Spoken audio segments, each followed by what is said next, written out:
To get the full performance of a beefy graphics card like a 4090, you have to have a fast PC, right? Well, what if I told you you don't? For some things, you could do just as well with a Raspberry Pi. And what if I told you you could run multiple GPUs on one Raspberry Pi and still get full performance? Don't believe me?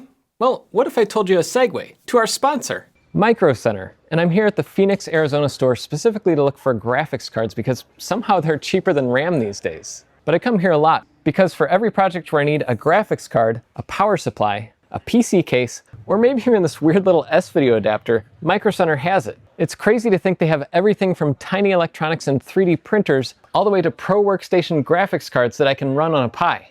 Thanks to Micro Center for sponsoring this video. Whether you're a gamer, an IT pro, a maker, or whatever, this is a great place for all your tech shopping needs. The big question I had going into this video is whether a Raspberry Pi is enough to handle things like Jellyfin or local LLMs. Or are you leaving performance on the table if you don't use a full computer like this one? For like gaming, of course, there's no contest here. Well, we have some problems to sort out first. If you look closely here, the Pi only has one tiny little PCI Express lane. And not only that, it's 2 generations behind the times, running at a maximum of PCIe Gen 3. Gen 5, which this PC has, is way faster. So 1 lane of Gen 3 bandwidth versus 16 of Gen 5, this seems like a pretty uneven matchup. Or so I thought. I got to testing both of these systems, and I found something interesting. The Pi can hold its own. A lot of that comes from how good support is for modern Linux standards on both of these systems.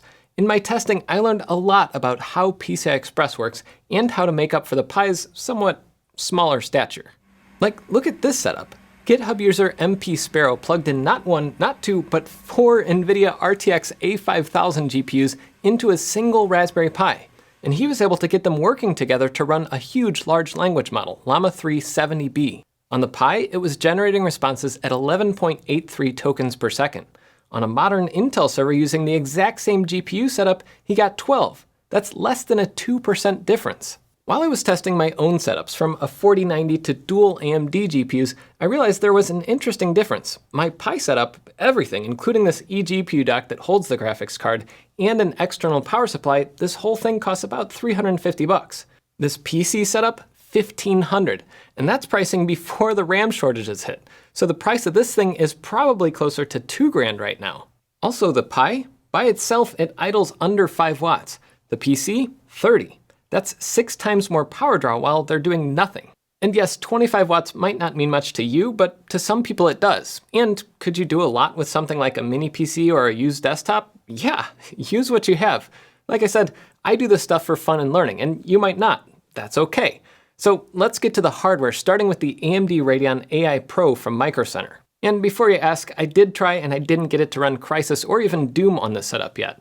Gaming on the Pi is a little hit or miss sometimes. Not only are we dealing with driver patches that aren't fully upstreamed, but also FEX or Box64 quirks with Debian Trixie on ARM. I did try getting FEX working with Crossover, but Steam was having trouble getting installed. It just sat there waiting for an update to finish, but after hours it never actually finished.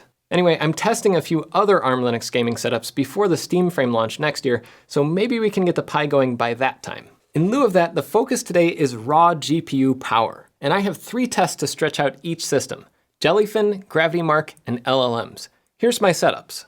For the Raspberry Pi, I'm using a Miniswarm eGPU dock that plugs into a Compute Module 5 I/O board with an M.2 to Oculink adapter. The dock needs extra power, and most GPUs do too, so I also picked up an 850 watt Superflower power supply while I was at Micro Center. And yes, this setup is just splayed across the workbench. We're hot rodding this thing, we're not going for looks here. As far as drivers go, I already covered setup in older videos in my blog, so I'll link to blog posts with step-by-step instructions below if you want to replicate this setup. Switching tracks to the PC, I built it around a fancy Asus ProArt motherboard, one that has a hidden feature that I'm going to talk about in a future video on time, so make sure you're subscribed. But I mounted it on my open bench table with another 850 watt power supply. I stuck in 64 gigs of DDR5 RAM, which, have you seen the prices on these things? Holy cow. I'm glad that I bought this set months ago for like $200. For the CPU, I went with the Intel Core Ultra 265K, and keeping it cool is a Noctua Redux cooler, and that's it. And for 2 GPUs, 1 Pi, well, we'll get to that setup in a bit. For now, I wanted performance baselines. Let's start with the most practical thing, I think, using a Pi as a media transcoding server.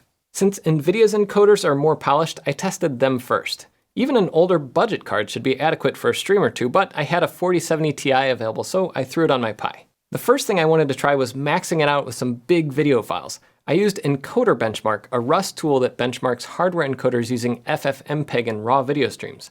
I ran it on the Raspberry Pi and the PC, and, well, the PC kinda does slaughter the Pi here. At first I was wondering why, but then I watched the GPU with NVTop and immediately spotted the problem. On both computers, the video file gets copied to the GPU, then the GPU sends back a compressed MP4 stream to save to the disk. Well, on the Pi, we're maxing out at like 800 megabytes per second over PCI Express. And with a video file that's like 10 plus gigabytes, that's gonna take a little time. But it gets worse. The Pi only has that one lane of PCIe, so my boot storage is actually running on a USB SSD that tops out at like 300 megabytes per second. So the encoder on the card is kind of sitting there and waiting for the Pi to feed it data, and you can see that in the graph going up and down and up and down. Switching gears to the PC, this thing's chomping through the video files over 2 gigabytes per second. And because it has a fast NVMe SSD, the PC can feed that thing constantly and there's no dropouts. So yeah, in terms of raw throughput, the PC is hands down the winner here. But the way Jellyfin works, it's a different kind of use case. Most of the time you just want to transcode your files on the fly. And assuming you're not storing your movies and TV shows in like ProRes RAW, the data rate's going to be a lot less than 800 megabytes per second. I installed Jellyfin and set it to use NVENC hardware encoding. That worked out of the box. Like, this is sneakers in 1080p, and I can skip around with transcoding without any issues at all. I also opened up Galaxy Quest and tested out different bit rates, like if I was watching a movie through my home VPN on my phone on the road, and that worked fine too. Apollo 11 was good too at 4K without any dropouts and perfectly smooth playback. Even with 2 transcodes going on at the same time, like here for Dune in 4K and Sneakers in 1080p, it's running just as smoothly. It does seem to max out the decode engine at that point, but it wasn't causing any stuttering that I could see. So I guess while the Intel PC wins in raw throughput, like if you were building a full-on transcoding server, the Pi is fine for real-world use cases like with Jellyfin or Plex transcoding. Historically, AMD isn't quite as good at transcoding, but they're certainly adequate. And while transcoding worked on the AI Pro on the Pi, I had a few more stability issues. I mean, how do I know if the context is innocent if it was lost? Anyway, these are graphics cards, so I wanted to see how 3D rendering performed. So I switched tracks to the GravityMark benchmark. This is a good cross-platform test that focuses on GPU performance pretty much exclusively. And no surprise, the Intel PC was faster, but only by a little. The rendering here is all done on the GPU side, and it doesn't really rely on the Pi CPU or PCIe lane, so it can go pretty fast. But what did surprise me was what happened when I ran it again on an older AMD card, my RX 460. This GPU is ancient in computer years, but I think that gives a leg up for the Pi. The RX 460 runs at PCIe Gen 3, which is exactly as fast as the native Pi bus, and the Pi actually edged out the PC here. But the thing that gave me a bigger shock was this, the score per watt. This is measuring the overall system efficiency, and while Intel's not amazing for efficiency in general right now, it's not like the Pi's the best that ARM has to offer either. Anyway, I wanted to see how Nvidia did, so I fired up a 3060, 3080 Ti, and an A4000, and well, here are the numbers on the PC at least. Hopefully we'll get a desktop environment going on the Pi for Nvidia cards soon. Something that doesn't need a desktop though is large language models, or LLMs, for running your own private local AI. And starting with the AI Pro, it has 32 gigs of VRAM, so it's perfect for my full gauntlet of AI benchmarks. I ran models anywhere from like 600 megabytes all the way to Qwen3's 30 billion parameter model that takes up 20 gigs. And here are the results, Pi versus PC. And ouch, this is not what I was expecting to see. I thought you just feed the GPU and the GPU goes wild, right? Apparently not. I was a little discouraged, so again, I went back to my trusty old RX 460. And okay, I mean, we only have 4 gigs of VRAM to play with and the card's over a decade old now, but this isn't a bad showing at all. Maybe that R9700 performance is from like driver quirks, or it's like expecting a large bar and that's somehow crippling the performance. I mean, I guess I can't blame AMD's engineers for not testing their beefy AI GPUs on Raspberry Pis. But that made me wonder if Nvidia's any better, since they've been optimizing their ARM drivers for years.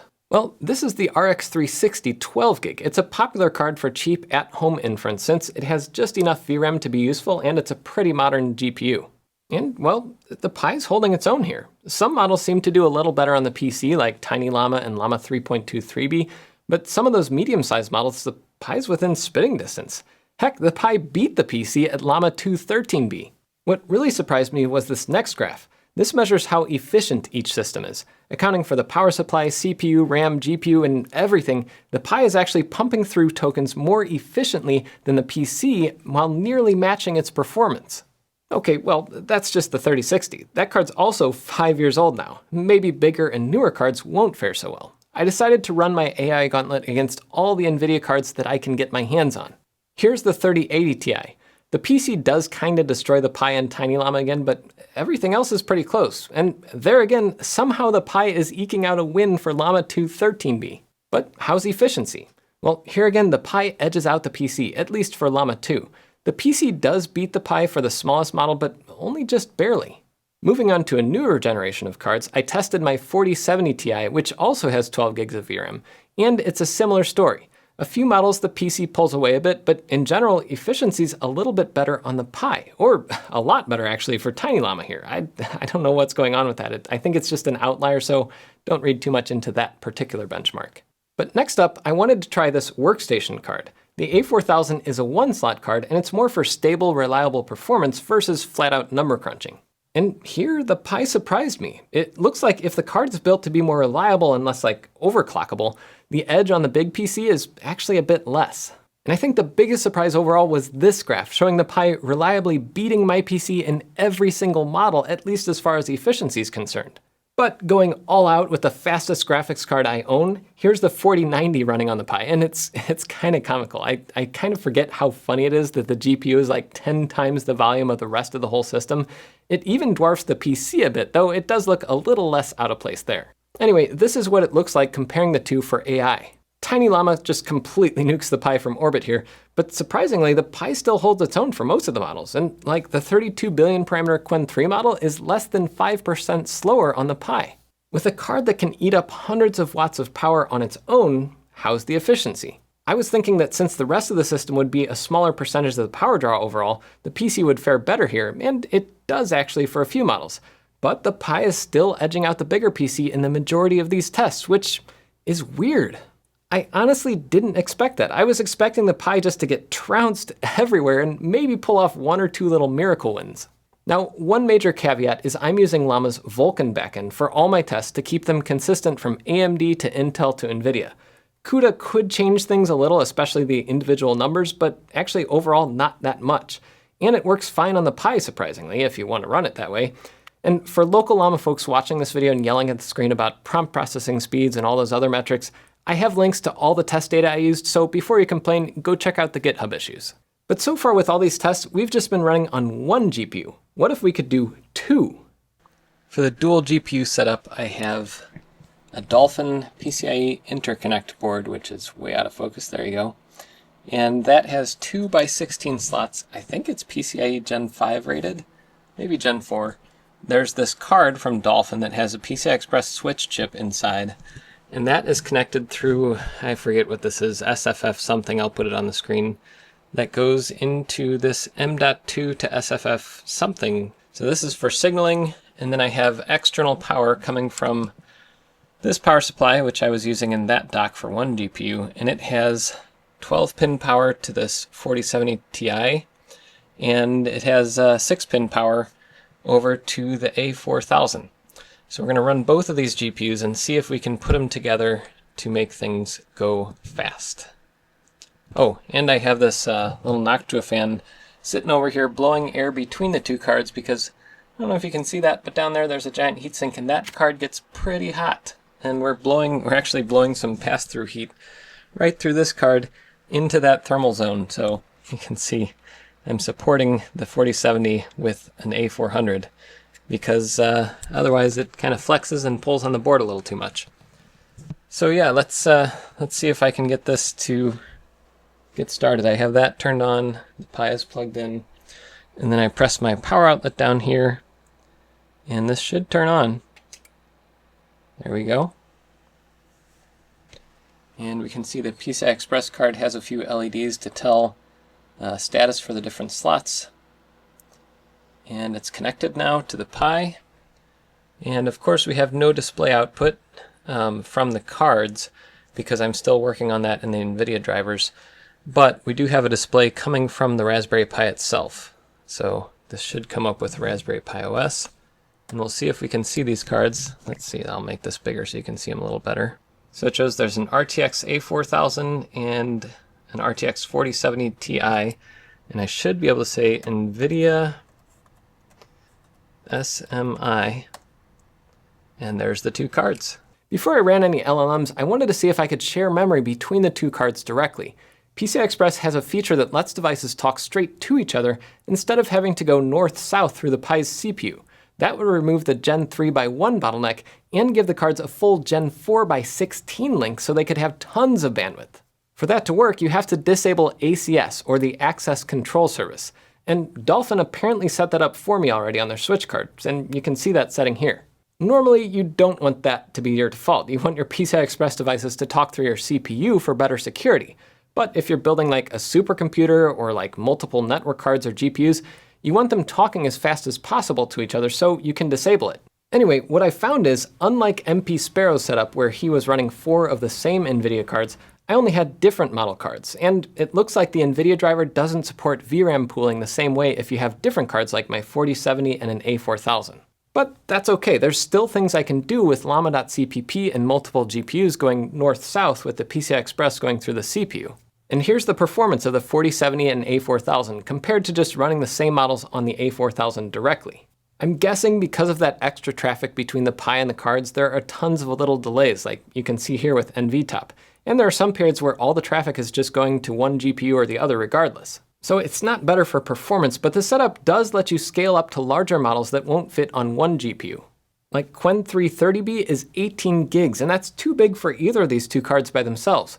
Would it be faster to just buy a card with enough VRAM to fit the whole model in memory? Yes, and more efficient. But if you have two graphics cards and you want to run them together and run bigger models, at least it's possible. I also ran the two biggest AMD cards I have, these two monsters, and that gives me a whopping 52 gigabytes of VRAM to play with. But there again, maybe due to AMD's drivers, I'm not sure, but there I couldn't even get some models to finish a run. Like now the context is guilty, earlier it was innocent. Which is it, AMD? Make up your mind. To close out my dual GPU testing, I also ran all these tests on the Intel PC, and it shouldn't be too surprising, it was faster. But at least with Qwen 330B, the Pi holds its own again. I think if you optimize things more, like if you have multiples of the same card, or if you use tools like VLLM, which I couldn't get running on the Pi, you might do a bit better than my numbers. But the main lesson still applies. More GPUs can give you more capacity, but they'll definitely be slower than one bigger GPU and a lot less efficient. So after all that, which one is the winner? Well, obviously the PC if you care about raw performance and an easy setup experience. But for a very specific niche of users, the Pi is actually better. Like if you're not maxed out all the time and have almost entirely GPU-driven workloads, the idle power on here was almost always 20 to 30 watts lower. And other ARM SBCs, like ones with Rockchip chips, are even more efficient and have more bandwidth too. But ultimately, I didn't do this stuff because it made sense. I did it because it's fun to learn about the Pi's limitations, GPU computing, and PCI Express, and that goal was achieved here. I want to thank Micro Center for sponsoring this video, and Dolphin for letting me borrow a few of their PCI Express boards. Until next time, I'm Jeff Geerling.